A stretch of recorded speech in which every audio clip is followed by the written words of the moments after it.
संघटनांच्या माध्यमातून आता चर्चा झाली, सकारात्मक चर्चा झाली। मला अभिमान ह्या गोष्टीचा आहे की परिवहन मंत्री म्हणून प्रताप सरनाईकनी ही भूमिका घेतलेली आहे की महाराष्ट्रामध्ये जर तुम्हाला व्यवसाय करायचा असेल, तुम्हाला जर रिक्षा टॅक्सी चालवायची असेल तर तुम्हाला मराठी अनिवार्य आहे, मराठी येणं बंधनकारक आहे, जुजवी मराठी तुम्हाला यायलाच हवं। ह्या भूमिकेशी सगळ्यांनी सहमती दर्शवली। आता प्रश्न असा आहे की त्यांनी ह्याही गोष्टीशी पूर्तता करायचं सांगितलेलं आहे की आम्ही आमच्या रिक्षा संघटनांचे काही कार्यालय आहेत त्या ठिकाणी मराठी शिकवणी घेऊ। शशांक रावांनी सांगितलं जवळजवळ आमचे काही गोरेगावचं एक आमचं कार्यालय त्या ठिकाणी 70 ते 80 एका वेळेस रिक्षा चालक बसू शकतील, टॅक्सी चालक बसू शकतील, आम्ही त्यांच्यासाठी ट्युशन्स घेऊ।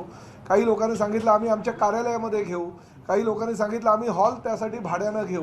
म्हणजे हाजी अराफत शेख किंवा बाकीचे जे काही हे नेते मंडळी आलेले प्रत्येकाने प्रत्येकाची भूमिका स्पष्ट केली आणि भूमिका स्पष्ट करताना त्यांचं असं म्हणणं होतं की आमच्या रोजीरोटीवर कुठेही पाय आला नाही पाहिजे, रोजीरोटी कुठेही बंद झाली नाही पाहिजे आणि त्या पद्धतीची जर तुमची भूमिका असेल तर ते आम्हाला मान्य आहे। आणि आम्हीही त्यांना सांगितलं की शेवटी हे राज्य शासन आहे, देशातलं प्रगत राज्य म्हणून परिचित आहे। मुख्यमंत्री आणि दोन्ही उपमुख्यमंत्री अतिशय चांगल्या प्रकारचं काम करत असताना रोजगार निर्मिती हे आमचा पहिला उद्देश आहे आणि त्या माध्यमातून देशामध्ये रोजगार निर्मितीचं पहिलं राज्य करण्याचा आमचा मानस आहे। त्यामुळे ह्या कारणांमुळे तर आम्ही कुठल्याही परिस्थितीमध्ये कोणाचा रोजगार बुडणार नाही याची आम्ही दक्षता घेऊ।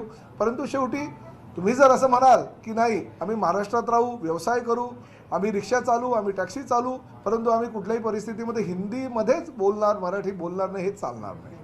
आणि जे माझी भूमिका आहे त्या भूमिकेशी ते स्पष्टपणे सहमत होते। त्यांनी मुदत मागितलेली आहे आणि मुदत मागत असताना सुद्धा त्यांनी जबाबदारीसुद्धा घेतलेली आहे की आम्ही साहित्य परिषद म्हणजे कोकण मराठी साहित्य परिषद यांनी सांगितलेलं आहे की आम्ही आमच्या 72 शाखांमध्ये मराठी शिकू। आमच्या मेहंदळताईंनी सांगितलेलं आहे की आमच्या मुंबई मराठी साहित्य संघातर्फे आम्ही मराठी शिकू। त्यांचं सुद्धा ज्ञान जे आहे, त्यांचीसुद्धा मदत जी आहे ती घेण्याची भूमिका ह्या सर्वांनी ठरवलेली आहे। मी त्यांचं मनापासून आभार व्यक्त केलं आहे आणि त्यामुळे आमच्या भूमिकेशी, राज्य शासनाच्या भूमिकेशी सर्व रिक्षा टॅक्सी युनियनचे नेते तयार आहेत की आमच्या भूमिका जी योग्य